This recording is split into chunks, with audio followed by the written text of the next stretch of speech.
This is a Dynamite Network podcast.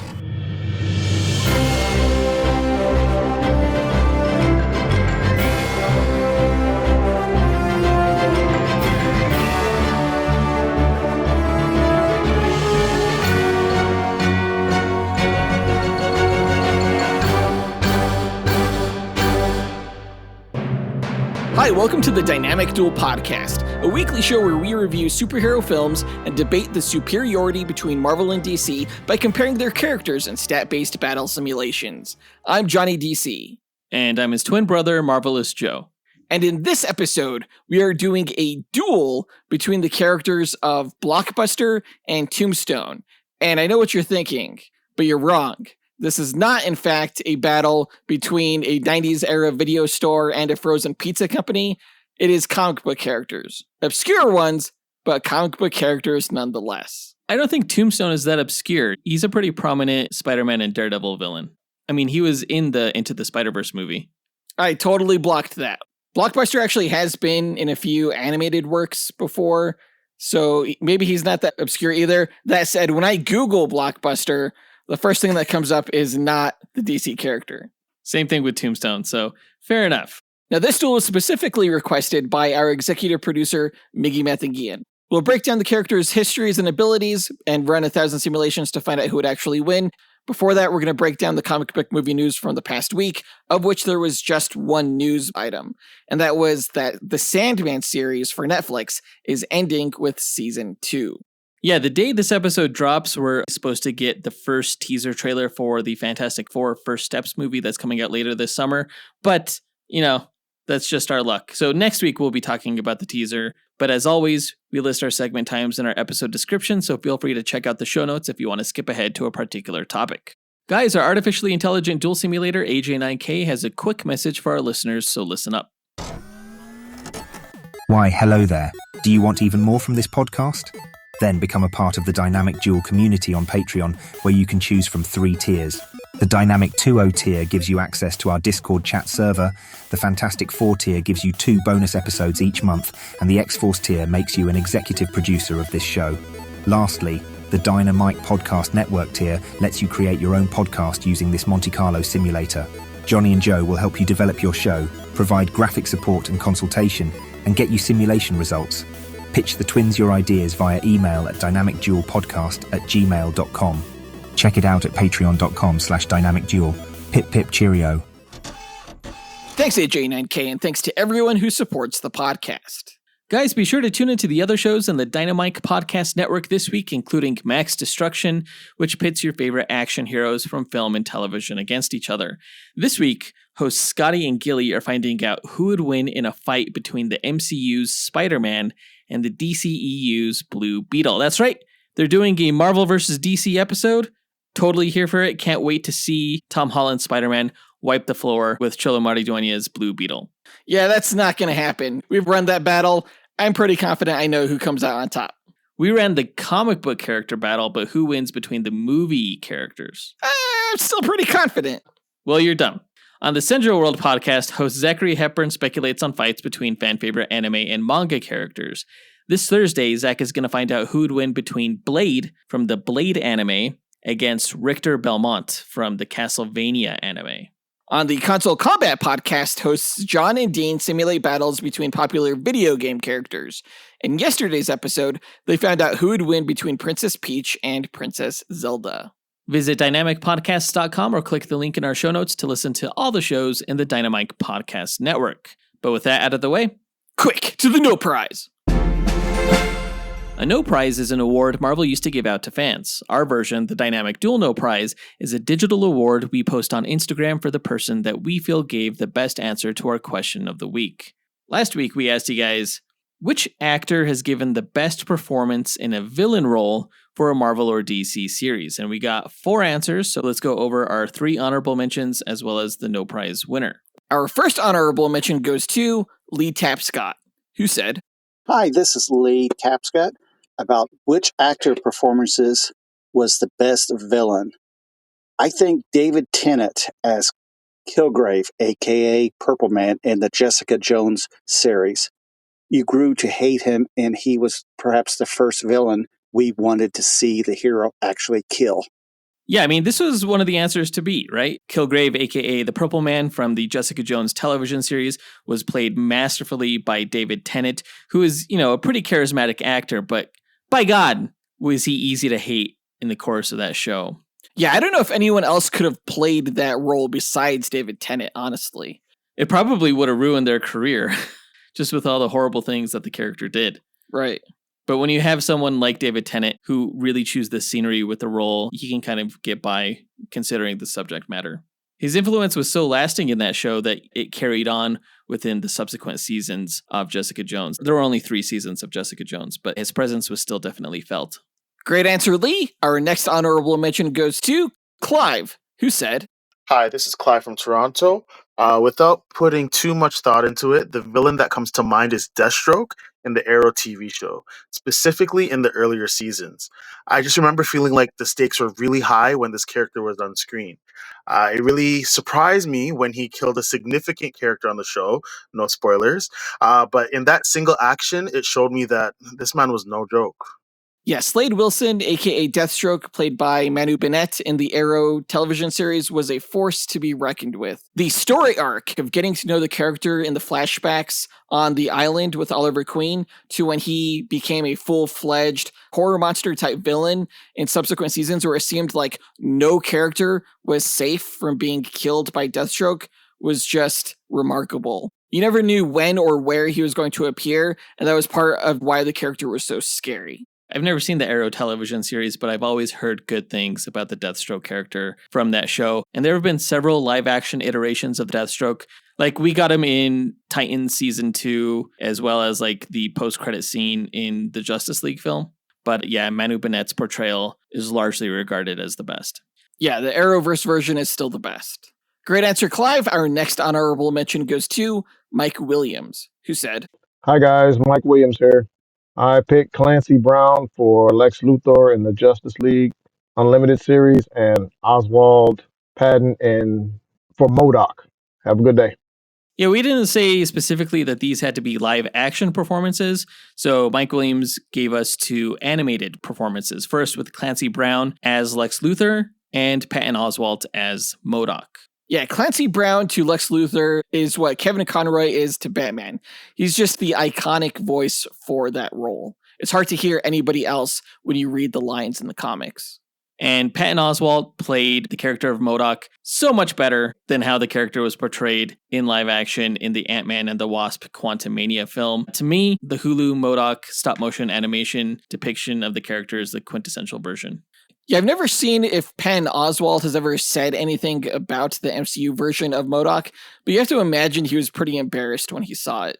Like, embarrassed for Kevin Feige and Marvel Studios. Yeah, they definitely didn't have to go that route. If I had my way, the character never would have taken off his faceplate. Because with the faceplate, it was actually a pretty cool design for live action. But yeah, the MODOK Hulu series was just fantastic.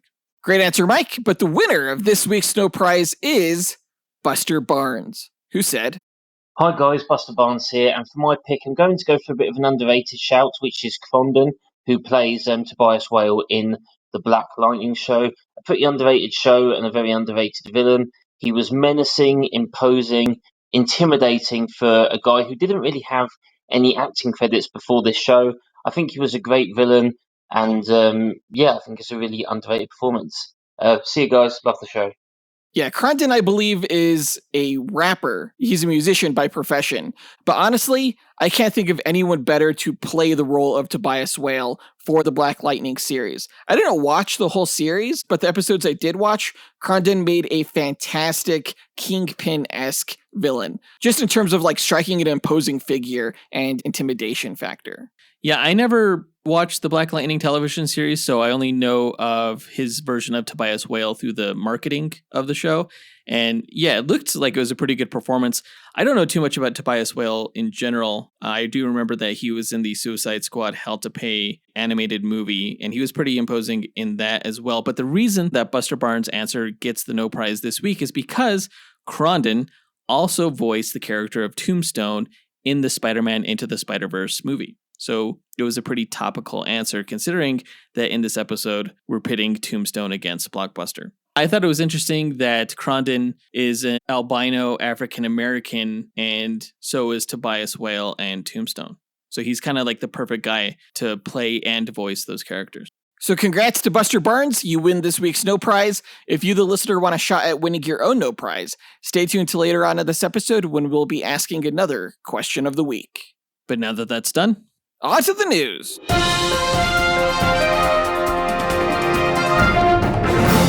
So if you remember listening to our last episode, I mentioned that my most anticipated series of this year is probably Sandman Season 2. I wasn't sure if we were going to get it, but it sounds like we are, and that this upcoming season will in fact be the final season of the series, which to me was heartbreaking because I know Sandman, the story written by Neil Gaiman, is a 10-volume series, so for it to end on Season 2 felt very, very premature, and since it's one of my favorite series, I felt like they were just making a huge mistake. Initially, I was under the assumption that the show's conclusion was coming about because of several sexual misconduct accusations leveled at Neil Gaiman, and that may very well be why they decided to announce at this time that the series is concluding. But according to Variety, they were actually planning on ending with Season 2 prior to these allegations coming out.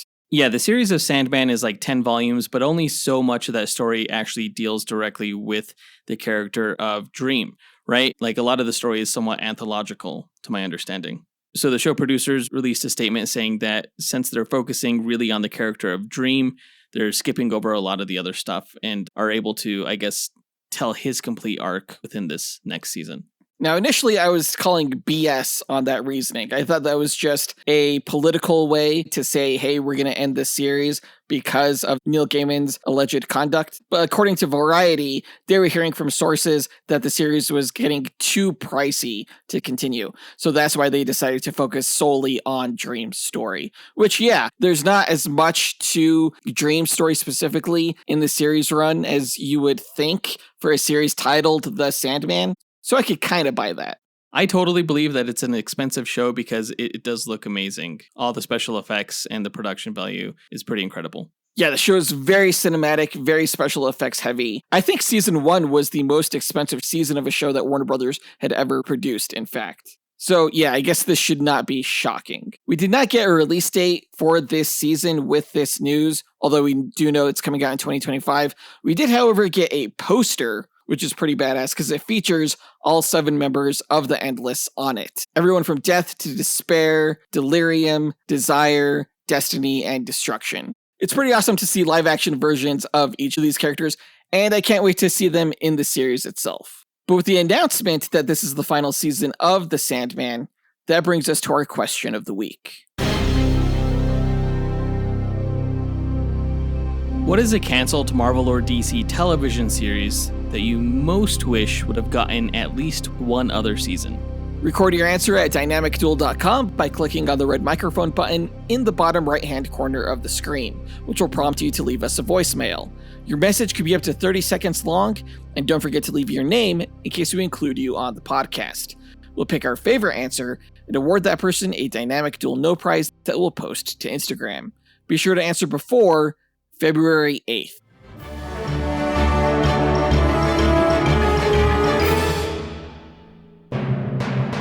But that does it for all the news for this episode, so now let's move on to our main event, where we find out who would win in a battle between the DC villain Blockbuster and the Marvel villain Tombstone.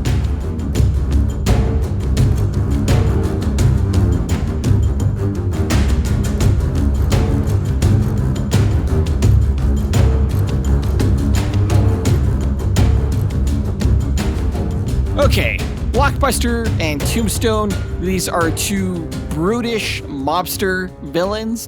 One is the primary villain, you could say, for Nightwing, and Tombstone, as I've recently learned, is a villain for characters like Daredevil and Spider-Man. So it's kind of fitting because we actually pit the characters of Nightwing and Daredevil in a duel prior to this, and now it looks like their villains are facing off against each other.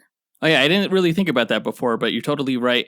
I don't know much about the character of Blockbuster, actually. I don't think I've read a single DC comic with him as the villain, so I'm basically going into this from scratch. it'll be really interesting to learn exactly who this character is before facing off against Tombstone. Basically, Blockbuster looks like they kind of just ripped off Tombstone, but instead of having like this fade haircut, it's long hair. Yeah, in this episode, we're going to find out who would win in a battle between a mullet and a flat top. But to explain the methodology behind our duels, let's go to our sentient duel simulator, Alfred Jarvis 9000. AJ9K, tell our listeners how you go about determining a winner in our duel matchups. Yes, of course, sir. The way I determine a winner between the contestants is by running 1,000 Monte Carlo simulations using the character's statistics. A Monte Carlo simulation is a probabilistic model used to determine outcomes through random sampling. In this case, I randomize the statistics along a normal distribution as a way to simulate the many variables that can occur during battle.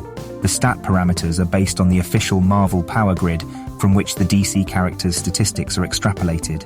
Additional stat categories are included such as range, damage potential, versatility, and perception in order to create a more detailed and accurate simulation.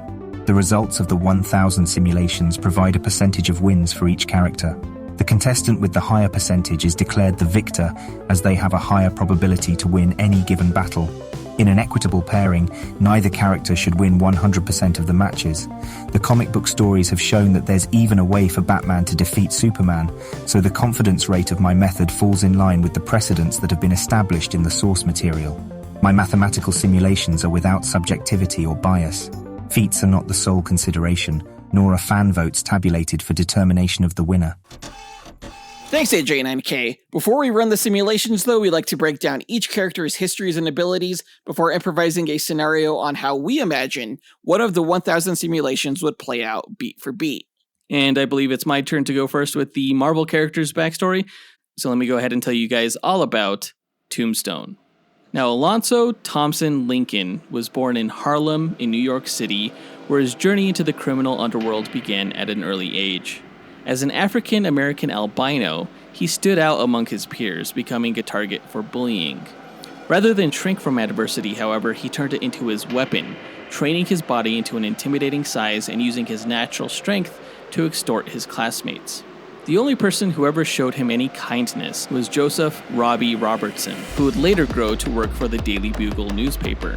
That kindness ended when Robertson, the editor of the school paper, attempted to publish an expose on Lincoln's violent behavior. Feeling betrayed, Lincoln silenced Robbie through intimidation, a moment that would set the stage for their lifelong enmity. Lincoln dropped out of school and dove headfirst into a life of crime. His imposing stature and ruthless demeanor made him a natural enforcer, and his reputation for brutality only grew. As he climbed the ranks of organized crime, he sharpened his teeth into points and trained as a hand-to-hand combatant, specializing in strangulation. He soon earned the moniker Tombstone, both for his pale complexion and the countless bodies he left in his wake. Tombstone's rise to power led him to Philadelphia, where he crossed paths with Robbie Robertson once again. Now a journalist, Robertson witnessed Tombstone murder a crime informant, but paralyzed by fear, chose to remain silent for decades. During this time, Tombstone became an enforcer for various crime syndicates, working for the likes of Wilson Fisk, the Magia, and Hammerhead. Despite numerous arrests, Lincoln always managed to evade conviction, often due to witness intimidation or the sheer terror he instilled in those who might testify against him. Years later, Robertson, haunted by his past inaction, decided to finally expose Tombstone. His confession led to Tombstone's first major incarceration, but it also landed Robbie in prison for withholding evidence. Tombstone arranged for his own transfer to the same prison, where he terrorized Robertson until the intervention of a fellow inmate, Bruiser. When Bruiser attempted to protect Robbie, Tombstone brutally murdered him. However, Robertson ultimately found the courage to stand up to his tormentor. When they both escaped prison, he confronted Tombstone in battle, battling him with a pitchfork and finally escaping his grip.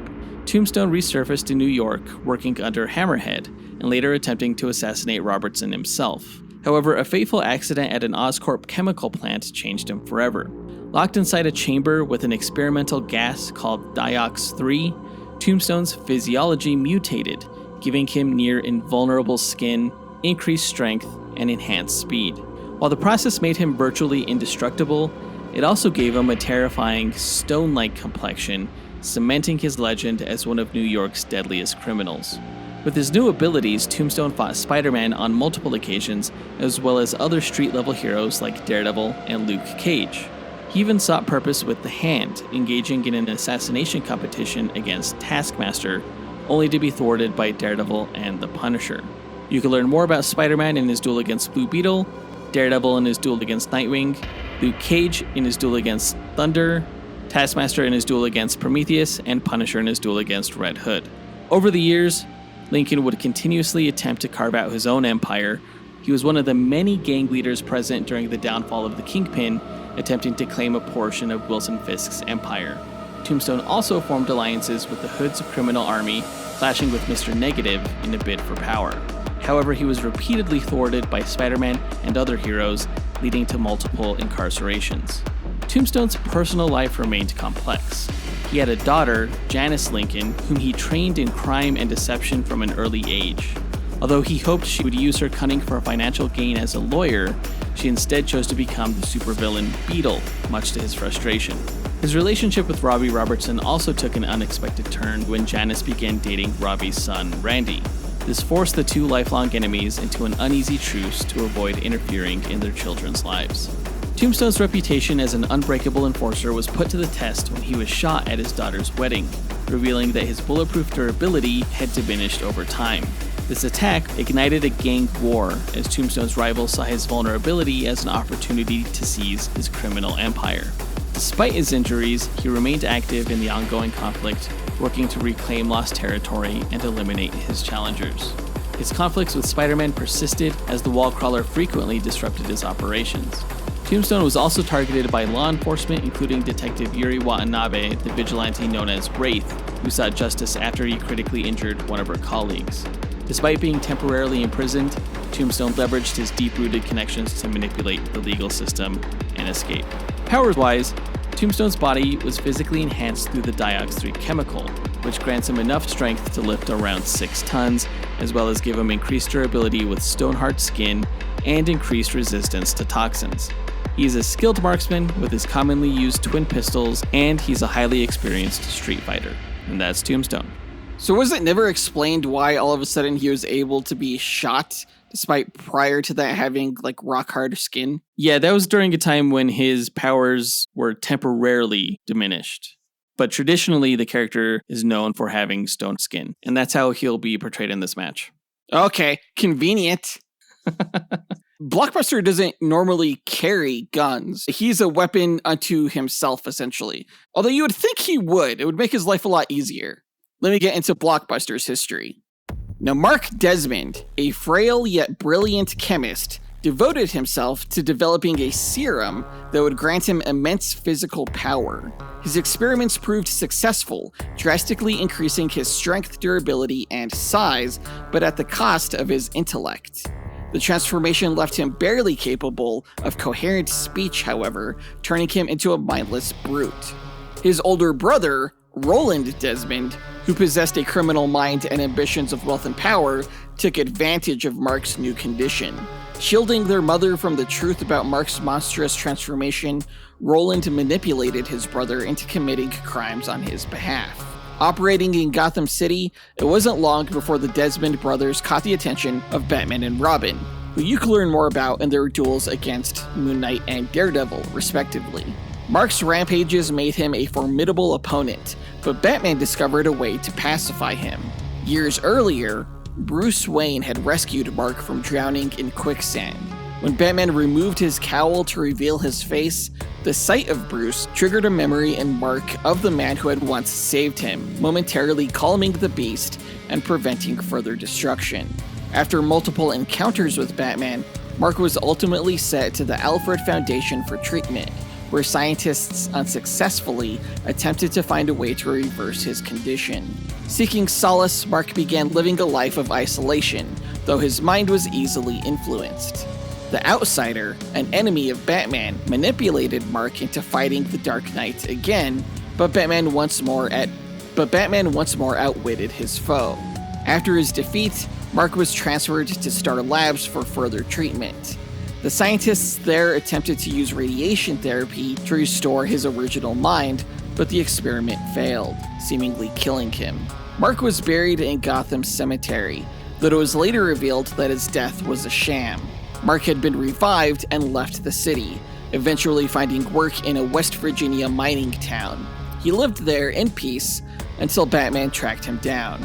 Initially enraged at the sight of Batman, Mark's aggression was neutralized when his fellow miners became trapped in a cave-in. Working together, Batman and Mark rescued them, and Mark helped capture the men responsible for the disaster. Recognizing that Mark had found a life where he could do no harm, Batman allowed him to stay in the town rather than return him to Gotham. However, Mark would later be recruited into Amanda Waller's Suicide Squad and sent to fight the powerful entity known as Brimstone. During the battle, Brimstone burned Mark alive, killing him. Following Mark's death, his brother Roland Desmond, now suffering from a rare genetic disorder, sought a cure for his deteriorating condition. Turning to experimental steroids similar to his brother's serum, Roland transformed into the second Blockbuster, possessing immense strength but suffering the same intellectual deterioration as Mark. However, unlike his brother, Roland regained his intelligence after striking a deal with the demon Neuron, who enhanced his mind in exchange for his soul. With his newfound intellect and strength, Roland sought to carve out his own criminal empire. He moved to Bloodhaven, a city riddled with corruption, and systemically eliminated rival crime bosses to establish himself as its undisputed ruler. His rise to power coincided with Nightwing's arrival in the city, and the two clashed with Nightwing working to dismantle Roland's operations. After years of conflict, Roland's body began to suffer from the strain of his immense bulk, developing albinism and a heart condition as side effects of his treatments. Seeking a cure, he traveled to Gorilla City, where he underwent a heart transplant to prolong his life. Upon returning to Bloodhaven, he launched a personal vendetta against Nightwing, systematically targeting the people closest to him, orchestrating attacks against Nightwing's allies and loved ones, and working to break him mentally and emotionally. During their final confrontation, a new vigilante known as Tarantula intervened. With Nightwing exhausted and psychologically shattered, she executed Blockbuster in front of him. The police investigation into Roland's death was minimal, and his criminal empire quickly crumbled in the wake of his murder. However, during the events of Blackest Night, Roland was resurrected as a Black Lantern and returned to Gotham City alongside other undead villains. He and other Black Lanterns were ultimately defeated, however, and his corpse returned to rest. After the Flash created a Flashpoint event that reset DC's continuity, Mark Desmond was reintroduced as a test subject for a mysterious doctor named Fane.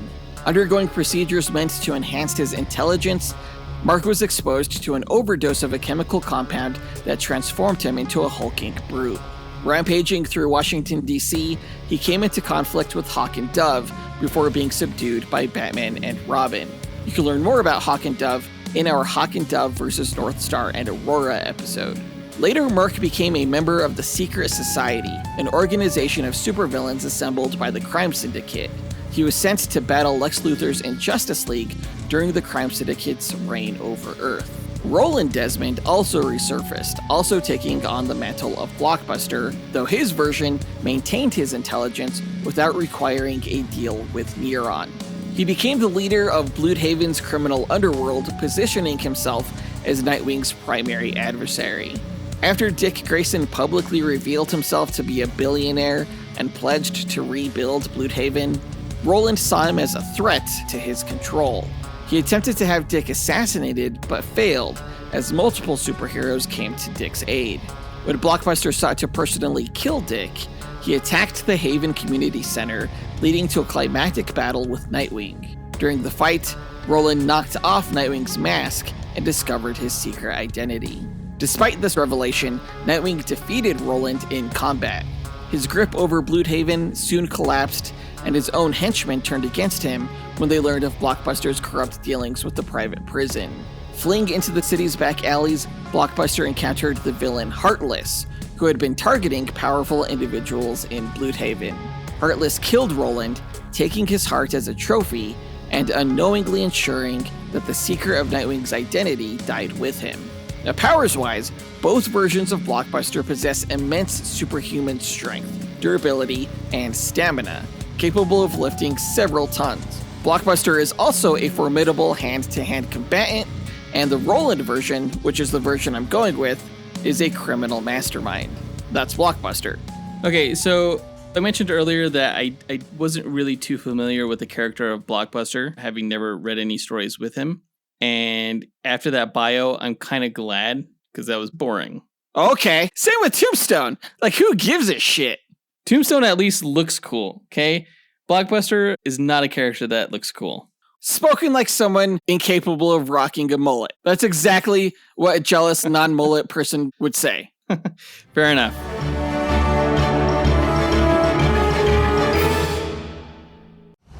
In a world where fantasies collide and heroes clash, one podcast network rises above the rest. Prepare yourself for the ultimate showdowns in comic books, video games, movies, and anime. The Dynamite Podcast Network presents Console Combat, where video game legends brawl every Monday. Dynamic Duel, where comic book titans smash every Tuesday. Max Destruction, where TV and action heroes battle every Wednesday. And Sendro World, where anime champions clash every Thursday. Join us as we speculate on the matches and, armed with the power of mathematical simulations, discover who will emerge victorious. Visit dynamicpodcast.com, where we settle the debate and settle the score. Now that we've got their histories and abilities out of the way, let's speculate on how one of the 1,000 simulated matches will go. The winner is determined by simulations, not this speculation, but it's fun to imagine how the fight could play out. AJ9K, what are the rules of our speculation? Well, I should say there are no rules, other than the characters have no prior knowledge of the other going into the fight. All they are aware of starting out is that the other character is a threat that needs to be eliminated. For the speculation, the contestants will begin approximately 50 meters apart in a nondescript environment that will have no bearing on the match itself, as no environmental statistics are considered in my simulations. The contestants must earn victory on their own merit. Alright then, let's get into it. Blockbuster and Tombstone meet on the battlefield. Who goes first? I'm going to say Tombstone goes first because he has guns. So with this like creepy ass smile, he's going to brandish his two pistols, like spinning them up and pointing them right at Blockbuster before smoking that fool like it ain't no thing. I mean, that's like firing handguns at a charging rhino, though, because once Blockbuster sees Tombstone brandish those guns, he's going to know that he needs to close the gap between them. And he probably figures that his imposing size would probably make him, like, physically superior to Tombstone. So, Blockbuster, he's going to rush Tombstone and get tagged a few times with bullets, sure, but it's nothing serious enough to stop him from grabbing Tombstone's guns and just hurling them towards the horizon. What makes you think Tombstone's guns are that easy to grab? Like, Tombstone's known for his unbreakable grip, right? So, like, Blockbuster tries to snatch Tombstone's guns from his hands, but Tombstone's going to use that moment to straight up kick Blockbuster right in his nard sack. And when Blockbuster drops to his knees in front of him because of the pain, Tombstone's just going to pistol whip him right across the face. No, dude, Blockbuster, he has balls of steel, so he just no-sells that cheap nut shot. And while he's grabbing Tombstone's guns, he's gonna crush the metal barrels in his hands, just rendering them useless, before headbutting Tombstone right in the face, knocking him backward. Headbutting Tombstone is like the last thing you want to do, because one, Tombstone's head is as durable as a stone, so it's gonna be like headbutting a rock. And two, Tombstone has sharp ass teeth, so as Blockbuster's like reeling from giving himself a concussion, Tombstone's gonna bite one of Blockbuster's eyes just straight out of his head, and then he's gonna spit it out, just grinning real creepy like a shark. Damn. Well, Blockbuster, he's pissed, and that's when he's gonna grab Tombstone by the legs and just start ragdolling him, slamming him into the ground repeatedly, like what the Hulk did to Loki in Avengers. Right, but again, Tombstone's like rock hard, so this doesn't faze him too much. Dude. I don't want to know that. His skin is as hard as a rock, is what I'm saying. So, he's durable enough to handle this attack without being too hurt, and he's just going to reach into one of his boots and pull out a switchblade that he uses to reach up and shank Blockbuster right in the gut with. And that's when Blockbuster is just going to yeet Tombstone, like tossing him like half a block away, and he's going to pull out the knife, which, thanks for the weapon, and he's going to charge Tombstone and just slam right into him knife first. Right. Okay, but the knife is going to break. Blockbuster is not a smart villain. Your mom's not a smart villain. And that's when Tombstone knees Blockbuster in the gut, making him bend forward, and then Tombstone's going to drop his elbow onto his head, and Blockbuster's going to fall to the ground. And for his finishing move, Tombstone's going to curb stomp the guy. Like, not in the figurative sense, but in the very literal sense. Tombstone's going to curb stomp Blockbuster, cave his face in, and Tombstone wins the match. No, because when Blockbuster is on the ground and he sees that he's about to get his head kicked in, he's going to quickly sweep Tombstone's leg out from under him, and when he hits the ground, Blockbuster's just going to shove his fingers right through Tombstone's eyes, through his skull, into his brain, killing him, because I'm guessing his eyeballs aren't rock hard. Actually, you would be correct in that assumption. But, Blockbuster's missing an eye, so he's going an eye for an eye here, but an eye for an eye leaves the whole world blind. Yet Blockbuster probably does not give two shits about Gandhi. But we'll go ahead and leave the match there. Either Tombstone curb stomps Blockbuster, or Blockbuster jams his fingers into Tombstone's brain through his eyes. Two violent mobster characters, two violent ways to end this match, but let's see which one happens by running the stats. AJ9K, hit it! Inputting data, running calculations, processing results, simulations complete. Yeah, that was pretty gruesome, for sure. I figured this would be pretty visceral, because these characters are pretty straightforward. They're brawlers. Yeah, they're not going to hold back either. The stats were pretty interesting. Blockbuster is faster than Tombstone. Even though Tombstone's pretty quick, Blockbuster, like you said, is like a rhino and can run really fast. Blockbuster is also smarter than Tombstone. Yeah, at least the version I went with is. The Mark version is super not smart, but the Roland version actually is very much so. We did, however, give the edge to Tombstone in regards to durability, saying he's slightly more durable than Blockbuster, but also in regards to versatility, which actually wasn't too surprising to me considering Tombstone will bring weapons into fights. Yeah, and he also has his sharp teeth, which he can use to, bite things off, right? He's a biter. Right. But also because of his weapons, we gave the range edge to Tombstone as well. Yeah, otherwise these characters were pretty much identical. They had the same evasiveness. We said they're about the same strength level and had about the same fighting skill. So with all that said, Jonathan, who do you think's winning this match? I'm hoping it's Blockbuster, although Instagram does not agree with me. For the first time in a long time, the Marvel character is actually coming out ahead, with Tombstone currently sitting at 51% of the vote. Well, I'm glad to see that our Marvel Instagram fans are starting to show up for these polls, but that's still a little close, guys. We really want to be dominating these polls. So if you're a Marvel fan, be sure to follow us on Instagram, and then vote whenever Jonathan gets these polls up, at the very last minute on Sundays when we record. Okay, that's fair. But let's get the final results of the match. AJ9K, the results, please. Here you are, sir. Okay, the winner of the duel between Blockbuster and Tombstone is Tombstone. Gosh dang it. It wasn't a total wipeout. I think the match was fairly close. Out of 1,000 simulated battles, Tombstone won 592, whereas Blockbuster won 408. In the end, the determining factors largely were range and durability, considering Tombstone is rock hard. Ugh. What? I'm just gonna keep saying that now.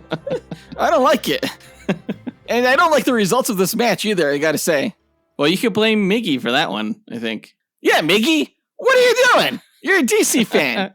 Come on. I'll say that thematically, it was a good pitch for a duel matchup. But yeah, the Marvel fans on the Discord should all thank Miggy for his contribution to Marvel's win rate this week. Miggy, just stay off Discord for a week. Just stay off of it.